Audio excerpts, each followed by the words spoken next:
এজন্য প্রিয় ভাই, আল্লাহ তাআলা বলছে কুল্লিল মুমিনিনা ইয়াগুদ্দু মিন আবসার। আরে মুমিন মাত্রই চোখ নামাবে।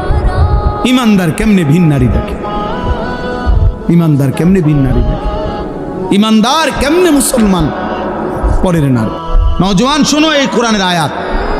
আল্লাহ বলছে যাদের দ্বারা সমাজে অশ্লীলতা ছড়িয়ে পড়ে, বেহায়াপনা ছড়িয়ে পড়ে, আমি তাদেরকে দুনিয়াতেও কঠিন শাস্তি দেব, আখিরাতেও কঠিন শাস্তি দেব।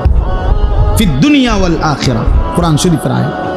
আল্লাহ ওয়াদা দিছে এখানে, আল খাবিসাতু লিল খাবিসিন ওয়াল খাবিসুনা লিল খাবিসাত। এই যুবক শোনো, আল্লাহ বলছে যেই যুবকের চরিত্রহীন, যেই যুবক নারী, ছবি, অশ্লীল, জিনা, ব্যভিচার, নিজের হাতকে নিজের লজ্জাস্থানে নাপাক কাজে ব্যবহার করছে, এই অসভ্য দুশ্চরিত্র লম্পট, আল্লাহ ওয়াদা দিছে নাফরমান, মনে রাখিস তোর বউও মিলবে এমন খবিস। এই যে কোরআন শরীফ আল্লাহর ওয়াদা। আল্লাহ বলছে খবিস, তোর বিবিও হবে খবিস। তুই তখন বুঝবি, তোর বেডি যখন আরেক বেড়ার লগে চলবো তখন বুঝবা, তখন বুঝবা দুনিয়া কা। অন্ত মানুষের বেডি চাও, টের পাও না।